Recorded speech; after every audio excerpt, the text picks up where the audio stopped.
Ya pemirsa, Anda kembali bersama kami dalam Banten Siang, dan di studio kami telah hadir narasumber dari Dinas Kelautan Perikanan, Energi dan Sumber Daya Mineral Kabupaten Serang.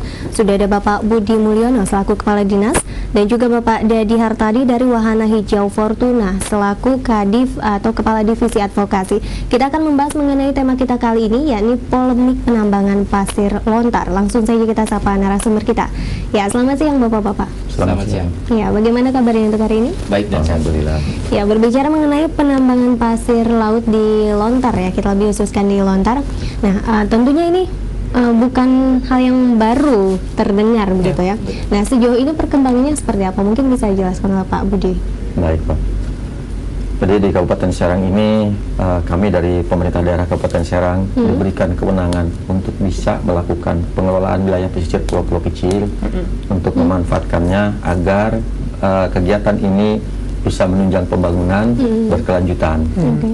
Sehingga kami dari pemerintah daerah Kabupaten Serang ini juga membuat satu langkah-langkah untuk bisa bagaimana agar pengelolaan wilayah pesisir ini baik dan benar untuk menunjang kesejahteraan masyarakat. Kebetulan di Kabupaten Serang ada potensi pasir laut yang secara material bahwa ini sedang dibutuhkan untuk menunjang pembangunan nasional, terutama untuk pembangunan reklamasi Teluk Jakarta, sehingga ini merupakan suatu peluang di mana pasir laut itu tidak mempunyai harga kalau tidak orang membutuhkan. Nah, kebetulan saat ini sedang dibutuhkan sehingga pasir laut itu ada harga. Sehingga ini peluang untuk bisa menggali potensi yang ada karena ada harga jual, dan ini kita harapkan bisa dilakukan penambangan untuk menambah PAD, kesejahteraan masyarakat dengan memperhatikan aspek-aspek lingkungan. Itu yang kami lakukan dari pemerintah daerah Kabupaten Serang. Sehingga pemerintah Kabupaten Serang dari keluarnya SK Bupati tersebut yang nomor 540 dan garis miring keputusan hukum 2003 tentang pertambangan pasir laut ini, dikeluarkanlah SK tersebut untuk melanjutkan penambangan pasir, izin penambangan pasir tersebut untuk melegalkan pembangunan yang ada di Banten, seperti itu kurang lebih. Ya.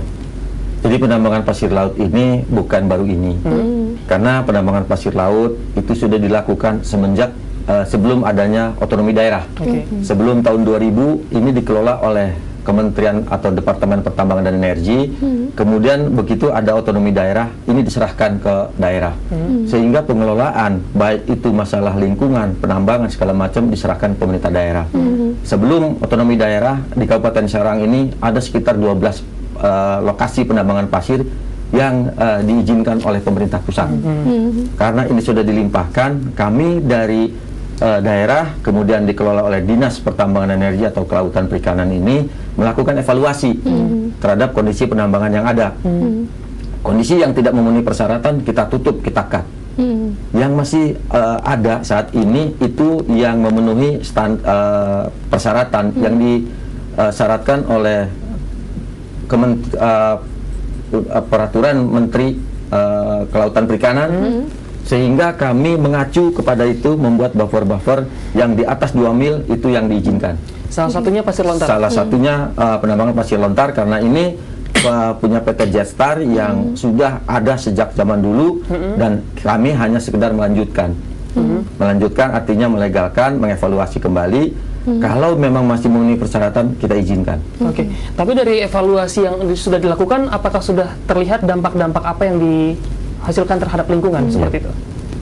Nah, penambangan pasir laut walaupun izin dari mulai eksplorasi, kemudian juga eksploitasi, izin pengangkutan penjualan, kalau tidak ada yang meminta, itu tidak ada penambangan, Pak.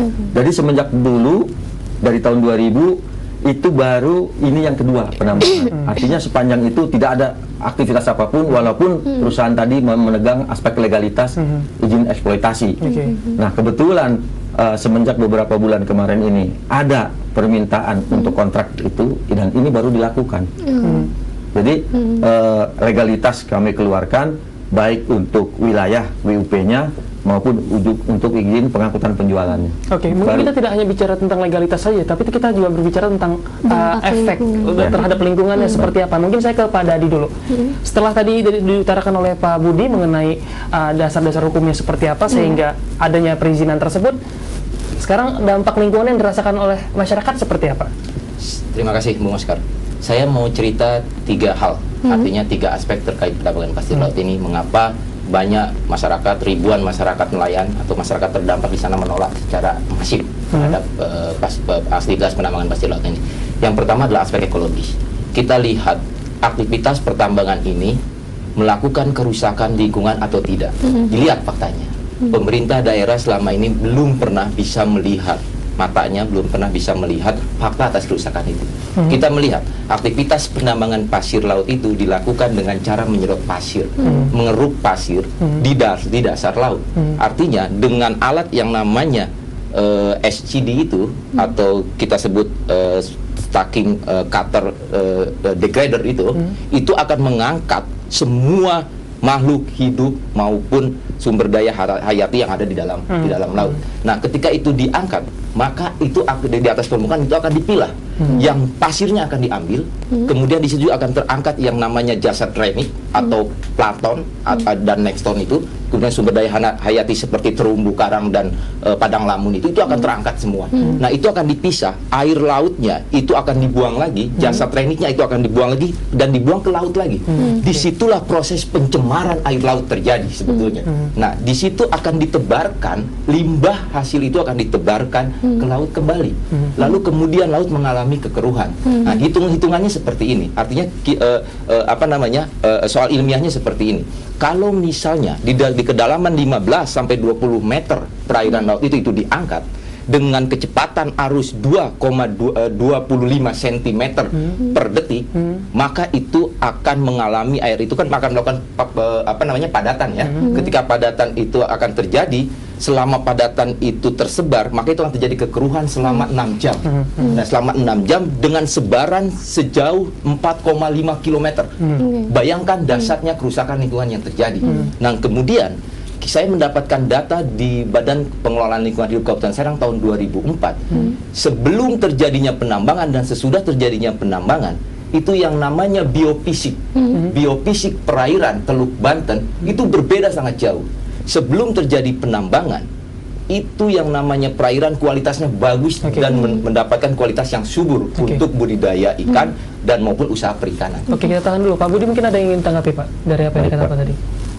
Pemerintah Kabupaten Serang ini sebelum melakukan satu kegiatan terhadap pesisir pulau-pulau kecil termasuk di dalamnya penambangan, kami melakukan inventarisasi terhadap kondisi wilayah baik fisik, biotik, abiotik, sosial, ekonomi. Kami buat peta. Kami lakukan kajian terhadap ada studi kelayakan di situ. Ada studi mengenai potensi. Artinya data-data itu kami miliki semua.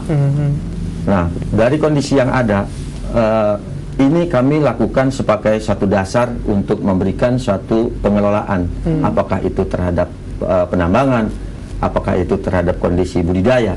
Kami lakukan itu. Jadi sebelum dilakukan kami sudah punya data itu dulu. Baik kondisi masyarakat itu juga seperti apa, kami lakukan. Lalu seperti yang dikatakan oleh Pak Dadi bahwa dampaknya sekarang efeknya begitu luas sekali, bagaimana? Nah, begini Pak. Jadi kita harus pahami Pak, Bapak Dadi juga harus bisa tahu definisi pasir itu apa. Pasir itu besar butir Pak. Jadi yang paling besar itu bongkah, kemudian kerakal, kerikil, baru pasir, ukurannya milimeter. Kemudian baru yang namanya clay atau lumpur itu mikrometer. Sehingga di situ ada satu pemilihan besar butir. Nah, pada saat penambangan, besar butir tertentu itu yang di range atau yang diinginkan oleh si pihak penambang atau pembeli di lokasi di Jakarta. Sehingga sebelum dilakukan pengambilan pasir, itu dilakukan survei terlebih dahulu terhadap butiran pasir mana yang dilakukan. Pada saat lakukan penambangan, kami melakukan kajian jenis pasir di bawah itu kedalaman berapa, berat jenis pasir tadi itu apa, sehingga sistem penambangan kami lakukan. Ada blok sistem, ada sistem pengambilan pakai cutter, ada apa, ada analisanya. Sehingga di sana dampak-dampak seperti apa yang tadi dikatakan bahwa timbul kekeruhan, timbul lumpur segala macam itu tidak ada. Karena apa? Besar butirnya pasir ya pasir, lumpur ya lumpur terpisah, tempatnya lain. Nah, Saya ingin bicara tentang data. Sebentar Pak. Saya ingin bicara Sebentar, tentang Pak. data. Tadi agak banyak Pada Pak saat Budi sebelumnya, kita silakan dulu Pak Budi Budi. tadi memberikan untuk Pak Budi. Tapi saya ingin bicara tentang data. Tadi saya belum terburu dipotong oleh Bang Oscar. Itu adalah saya ingin berikan data tahun 2004 dari Badan Pengelolaan Lingkungan Hidup Nasional. Itu yang namanya kadar NUT dengan kadar TSS itu meningkat tajam sejak terjadinya penambangan pasir laut. Bang Oscar harus tahu, Pak Budi harus tahu, TSS itu adalah bagaimana butir-butir pasir mengganggu habitat ekosistem di dasar laut.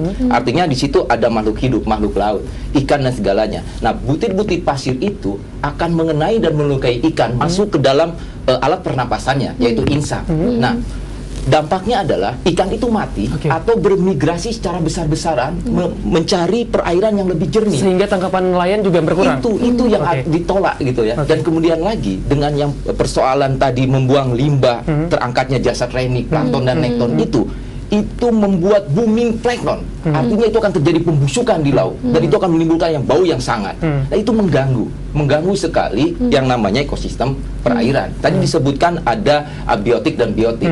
Kalau abiotik dan biotiknya sudah diganggu, maka ekosistemnya pun terganggu. Nah, kira-kira demikian. Nah, salah satu dari abiotik dan biotik itu adalah pasir. Nah, abiotiknya itu adalah benda-benda yang tidak hidup, artinya pasir, batuan dan segala. Dan biotiknya itu adalah seperti terumbu karang dan lain sebagainya, rumput laut. Ketika itu dikeruk habis, bagaimana dikata oleh Pak Budi itu tidak terganggu secara ekosistemnya. Nah, ini yang dia. Akhirnya ikan menjadi lari. Berbicara tentang kedalaman, betul. Masyarakat nelayan lontar ketika mengambil rajungan itu ada di kedalaman 0 sampai 5 meter, kemudian 5 sampai 10, kemudian 10 sampai 15. Dan itu menjadi wilayah konsesi pertambangan semua. Artinya tidak diberikan satu wilayah pun untuk wilayah tangkapan nelayan. Nah, itu satu. Tadi saya baru bicara tentang aspek ekologisnya. Itu yang sangat mengkhawatirkan dan mengerikan. Mengapa kerusakan lingkungan begitu terjadi begitu masif oleh aktivitas penambangan pasir ini. Lalu kemudian juga terpengaruhnya yang namanya parameter oseanografi. Bagaimana itu merubah arus laut. Sekarang Pak Budi harus tahu fakta bahwa yang namanya abrasi itu sudah mengarah ke wilayah timur. Yang dahulu terjadi hanya di Tanjung Pontang. Wilayah timur itu adalah mengarah kepada pemukiman nelayan.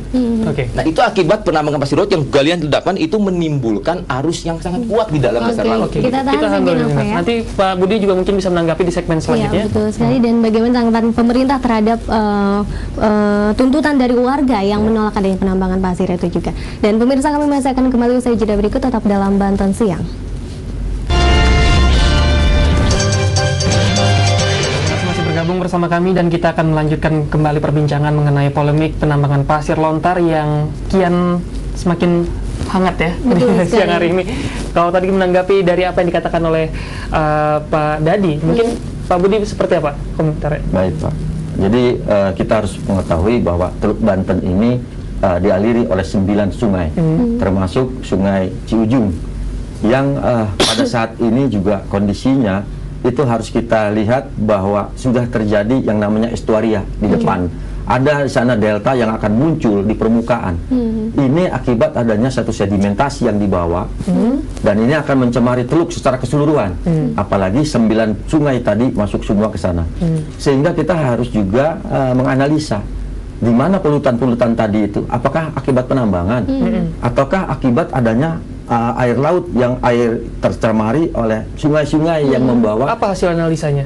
Analisanya sekarang muncul namanya estuaria, itu sudah hampir jarak 3 km ke depan. Nah, ini punya pengaruh terhadap pola arus. Kalau di satu sisi mengalami satu penumbuhan, pasti di sisi lain akan mengalami pengurangan. Karena arus dari teluk dari arah timur ke barat mengalami benturan oleh adanya estuaria. Dari hasil analisa itu penyebabnya adalah penambangan pasir? Oh, bukan. Karena pasir itu di lokasi di atas 2 mil, di atas 3 km ke depan. Kenapa kita berikan di atas 2 mil?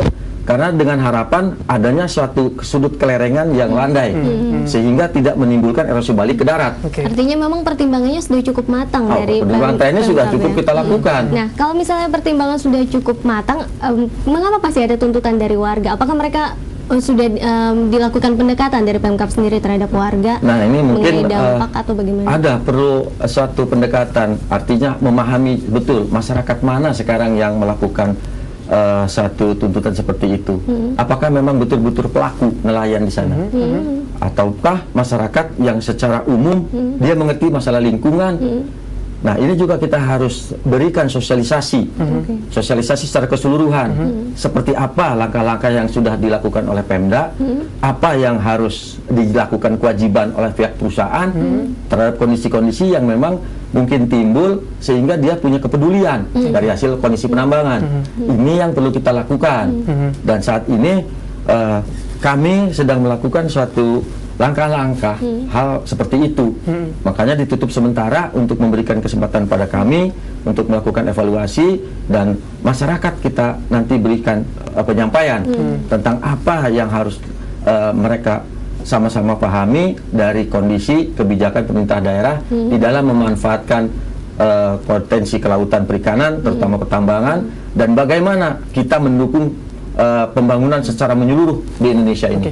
Penutupan secara sementara. Sementara yang diinginkan oleh masyarakat adalah penutupan secara permanen. Ya.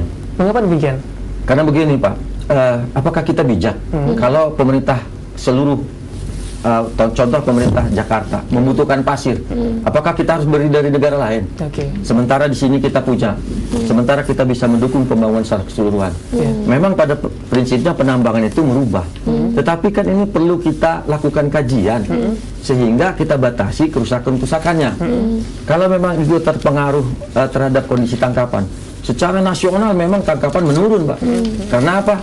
Di utara Pulau Jawa secara keseluruhan memang ini dilakukan suatu penambangan pembangunan di daratnya, sehingga berpengaruh terhadap kondisi lautnya, sehingga menurun kualitasnya, sehingga nursery pun jadi berkurang, sehingga kalau ikan-ikan kecil di pinggir pantai ini atau di estuary ini nggak ada, di laut lepas pun tidak ada ikan besar, sehingga timbul kebijakan dari Dirjen Perikanan Tangkap harus ada stock assessment. Ada namanya restocking. Restocking ini dilakukan secara nasional. Berarti apa? Secara umum bahwa perairan kita sudah mengalami penurunan dari kondisi ikan. Ya, mungkin Pak Dadi ingin menanggapi mengenai penutupan sementara dari penambangan pasir lontar ini. Saya ingin menanggapi dulu tadi Pak Budi tadi ya. Pak Budi ini memang tidak belajar dari data dan fakta yang ada. Sebetulnya saya tadi sampaikan data itu justru juga berasal data itu datang dari Pemkab Kabupaten Serang. Yang saya sampaikan naiknya kadar NUT dan TSS itu juga dari BPLH Kabupaten Serang pada tahun 2004. Lalu saya ingin sampaikan juga aspek ekonomi sebetulnya. Yang datanya juga dari Dinas Kelautan dan Perikanan Kabupaten Serang. Kenapa Pak Budi ini kok tidak mengacu kepada data dan fakta itu? Artinya terus membantah bahwa hal itu terjadi bukan karena penambangan pasir laut. Ya pastilah karena Pak Budi berkepentingan di dalamnya situ kan. Dan kami berkepentingan untuk menyelamatkan lingkungan. Jadi, oke lah, saya ingin berbicara tentang aspek yuridisnya ya. Jadi, tadi dikatakan bahwa pemerintah Kabupaten Serang akan mengelola pesisir dan pulau-pulau kecil ya. Nah, padahal seharusnya tahu ada Undang-Undang Nomor 27 Tahun 2007 tentang pengelolaan pesisir dan pulau-pulau kecil. Yang itu hampir bukan hampir tapi ada 14 pasal yang di dalamnya ada kausal HP3, hak pengusahaan perairan bersih itu dibatalkan oleh Mahkamah Konstitusi pada tahun 2010. Tetapi keluar izin 2011, keluar izin 2012. Artinya pemerintah Kabupaten Serang sedang membangkang terhadap keputusan Mahkamah Konstitusi. Nah, kita akan statementkan bahwa pemerintah Kabupaten Serang ini inkonstitusional dalam menjalankan roda pembangunannya terkait pengelolaan pesisir dan pulau-pulau kecil. Karena acuannya itu yang sudah dikatakan tadi, ada putusan MK nomor 3 itu. Nah, lalu dari 14 pasal itu kenapa dibatalkan oleh Mahkamah Konstitusi? Jelas karena melanggar kepada konstitusi, yaitu Undang-Undang Dasar 1945. Ada 14 pasal. Kenapa 14 pasal itu dibatalkan? Walaupun kami organisasi masyarakat sipil yang melakukan judicial review itu sebetulnya tidak 14 pasal.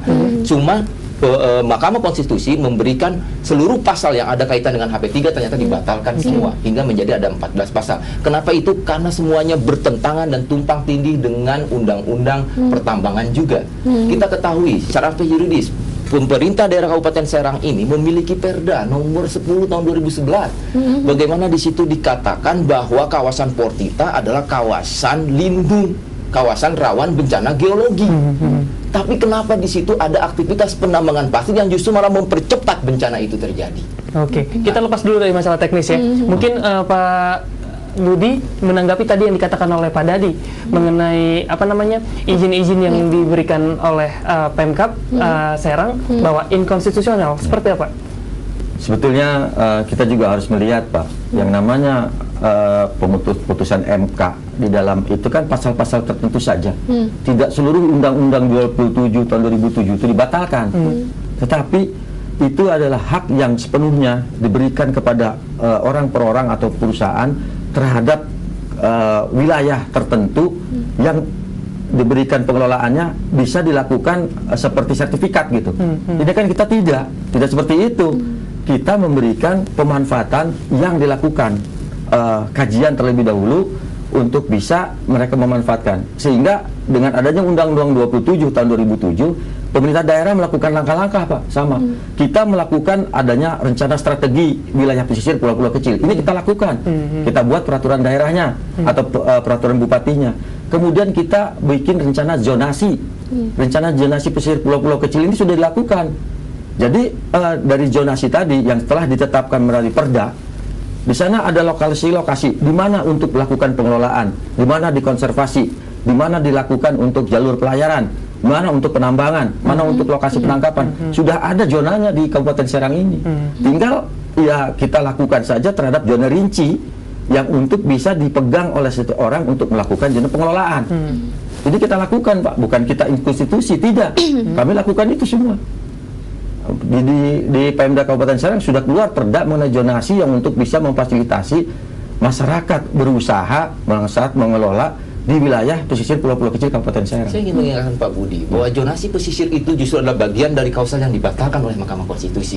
Karena memang pada prakteknya tidak pernah melibatkan masyarakat adat ataupun masyarakat tradisional, masyarakat nelayan tradisional yang memang sehari-hari bersandar hidup terhadap laut dan pesisir itu kan gitu. Nah, saya ingin bertanya sebetulnya kepada Pak Budi bagaimana memahami Undang-Undang Nomor 27 yang telah dibatalkan oleh MK itu. Saya katakan klausul HP3, hak pengusahaan perairan pesisir. Kalau tadi dikatakan sudah ada zonasi dan lain sebagainya, bagaimana dengan zonasi masyarakat nelayan?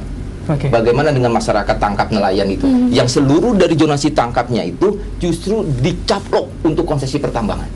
Dari yang kedalaman 0 sampai 5, 5 sampai 10, dan 10 sampai 15 itu wilayah konsesi pertambangan semua. Intinya dari pertambangan ini juga dan satu lagi yang saya ingatkan terkait kompensasi, Mas Oscar. Pada pasal 60 dalam Undang-Undang Nomor 27 itu juga salah satu yang dibatalkan. Artinya ada kompensasi terhadap masyarakat adat yang tidak bisa mengakses sumber daya pesisir, itu diberikan kompensasi dan itu yang dibatalkan. Tetapi itu juga yang sering diototkan oleh pemerintah Kabupaten Serang dengan memberikan kompensasi dan kompensasi. Ini dia artinya tidak mengacu kepada putusan MK. Saya memang ingin masuk ke situ. Jadi meskipun tadi dikatakan bahwa dampak dari penambangan pasir ini memberikan efek yang negatif bagi lingkungan masyarakat di sekitar, tapi tujuan dari pemerintah adalah mungkin dengan cara seperti ini bisa meningkatkan kesejahteraan masyarakat yang ada di sekitar pasir lontar tersebut. Nah, sejauh ini apakah CSR yang ada dari perusahaan-perusahaan tersebut cukup dirasakan oleh masyarakat sekitar? Ini kan salah satu contoh sosok egosentris, memandang dengan cara pandangnya sendiri.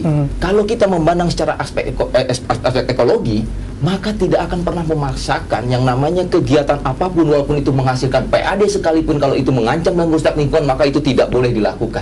Sekarang kalau memang itu terus dilakukan lalu yang harus dibayar oleh masyarakat itu lebih mahal dari kompensasi yang diberikan atau dari PAD yang dihasilkan, ini kan sesuatu hal yang konyol dalam menjalankan. Tapi sejauh ini dirasakan, tapi sejauh ini diterima oleh masyarakat.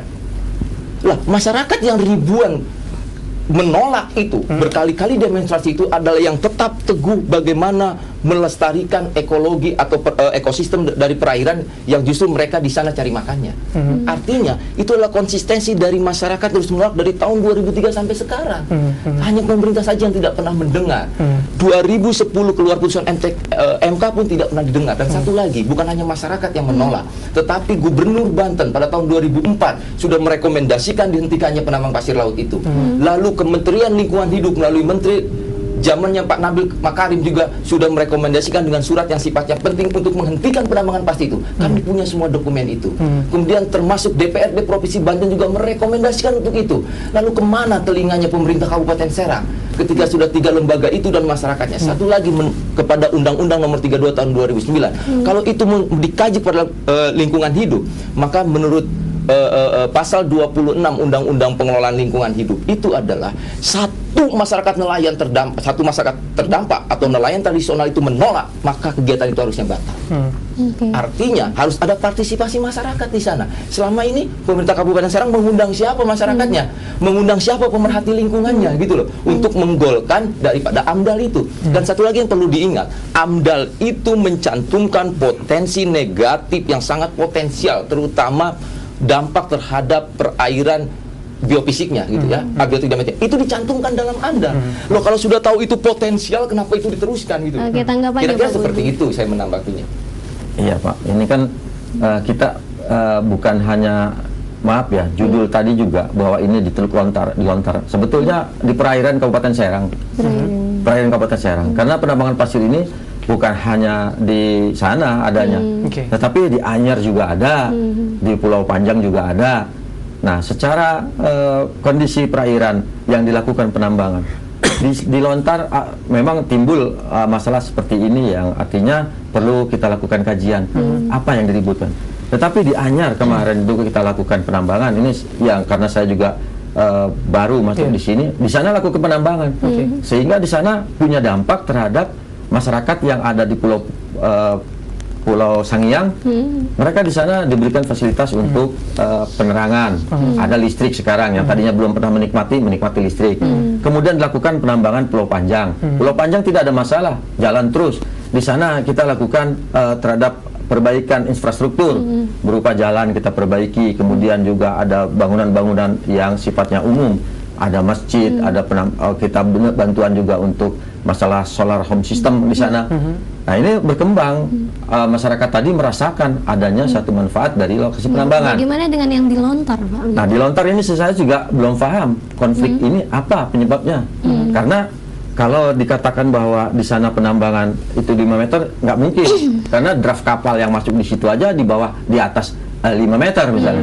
Ini kan lokasi kita ambil di atas 3,6 km itu sudah di atas 10 meter kedalaman lautnya sampai 25 meter gitu. Lalu apa yang menjadi alasan kebijakan dari pemerintah Kabupaten Serang untuk menutup sementara seperti itu? Apakah ini juga bukan satu efek dari memang melihat kondisi yang memang sudah tidak layak lagi untuk menjadikan penambangan pasir? Artinya ini kita kan melakukan suatu evaluasi terhadap tuntutan masyarakat. Kita juga harus tahu apa sih yang dituntut oleh pemerhati lingkungan, oleh masyarakat. Kita legowo kok. Kita lakukan itu untuk mengevaluasi. Kalau memang belum optimal sosialisasinya, akan kita lakukan sosialisasi dulu. Kalau memang kajian terhadap kondisi pesisir belum dilakukan, belum maksimal kita lakukan.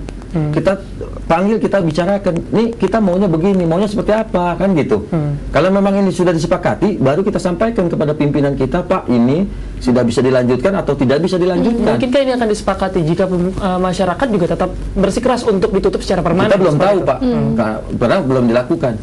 Nah, nanti begitu kita lakukan, kalau memang sebagian besar menutup, ini kan juga mempengaruhi pembangunan secara nasional. Kalau misalnya ini juga belum tahu dan nanti sewaktu-waktu bisa lagi dibuka lagi, itu justru itu akan menimbulkan tanda tanya lagi. Kenapa masyarakat bisa melonggarkan itu, pertanyaannya? Saya inginnya begini, penutupan pasir laut yang penambangan pasir laut yang sementara itu menunggu kajian secara komprehensif, baik aspek ekologi, ekonomi, dan maupun yuridis dan sosiologisnya gitu kan ya.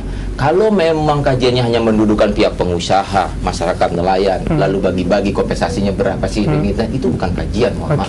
Itu hanya damai-damai saja. Ya, itu hanya seperti itu. Nah, yang kita inginkan adalah apa itu? Loh, sekarang saya ingin tanyakan, pemerintah daerah kabupaten sudah menemukan dampak apa? Gitu loh. Kalau saya berbicara tentang aspek yuridis, maka saya akan mempertanyakan tentang law enforcement di sini, ya kan? Bagaimana penegakan hukumnya? Saya sudah sampaikan bahwa kerusakan lingkungan itu terjadi demikian, ya, perubahan arus laut, kekeruhan dan sebagainya itu adalah akibat penambangan pasir laut. Dari mana Dadi ngomong seperti itu? Datanya di BPLH. Ya, TSS-nya meningkat segala rupa, itu data dan fakta yang tidak boleh dibantah lagi dong. Toh datangnya dari pemerintah Kabupaten Serang juga. Lalu bicara tentang ekonomi, lalu hitung-hitungan pendapatan asli daerah dengan sumbangan PDRB dari sektor perikanan itu berapa dari tahun 2003? 180 ton rajungan dihasilkan dari sana. 25 juta ikan dihasilkan dari perairan lontar itu. Dan itu menyumbang 1,3% produk domestik bruto Kabupaten Serang. Lalu mau dihitung oleh kompensasi dan PAD. Loh kalau misalkan dihitungnya untuk membangun jalan dan sebagainya, kreatif sedikit lah pemerintah Kabupaten Serang ini. Demikian. Selain merusak lingkungan, itu masih banyak untuk menggali PAD. Oke, pertanyaan terakhir yang mungkin singkat saya dijawabnya. Terakhir, masyarakat saklek untuk bisa untuk menuntut penambangan pasir ditutup secara permanen. Yang saklek adalah undang-undangnya. Masyarakat menuntut itu karena undang-undang melindungi masyarakat. Demikian. Pemkab sendiri masih saja mempertimbangkan ini atau bagaimana? Ya tentunya kami kan punya suatu juga khawatiran. Kalau memang ini ditutup tanpa ada dasarnya yang jelas, Pak, kami pun akan ditutup perusahaan. Karena ini sudah ada izin ini sebelum otonomi daerah. Nah ini sebelum ditutup, saya ingin mengingatkan, dari izin yang dikeluarkan sebetulnya Bupati Serang itu berhak untuk mencabut atau membatalkan kalau itu untuk kepentingan yang lebih besar. Di sini ada dalam izin yang dikeluarkannya. Dan kalau itu untuk kelestarian lingkungan, gunakan itu. Tidak usah takut dituntut oleh kapitalis, seperti itu maksud saya. Tidak usah takut. Pemerintah yang punya kewenangan besar, punya infrastruktur yang besar gitu organisasinya, lalu hanya takut digugat oleh sebuah PT. Itu Allahu Akbar, saya ampun itu kalau seperti saya belum terusin tadi, Pak. Ini kan langsung dipotong ya, Pak. Baik. Saya mengingatkan sebelum itu begini, Pak. Kita singkat saja 2 menit. Begini, Pak. Jadi itu kan salah satunya. Yang lain kita belum melakukan kajian apa betul akibat penambangan tadi kondisi lingkungan juga rusak. Kita harus punya ilmiah dong, punya data. Masalah data tadi adanya terjadi kekeruhan segala macam. Tanggal berapa, bulan apa, di mana lokasi pengambilan. Kita harus juga ini. Jangan hanya data tadi dijadikan dasar. Kita harus ini dong, fair dong kita lihatnya. Ini ada komunikasi lebih lanjut lagi. Makanya transparan kuncinya. Kuncinya transparan, mengundang masyarakat nelayannya, mengundang pemerhati lingkungannya, mengundang pakar dan ahlinya. Makanya tadi saya bilang, diberikan kesempatan untuk kita berikan kesempatan untuk masih menambah lokasi yang ditambang itu lokasi yang di Pulau Tunda, bukan yang dilontar. Oke, pemirsa, nanti kita akan lanjutkan perbincangan kita dan nanti kami akan kembali dengan informasi menarik lainnya sesaat lagi. Tetaplah di Banten Siang.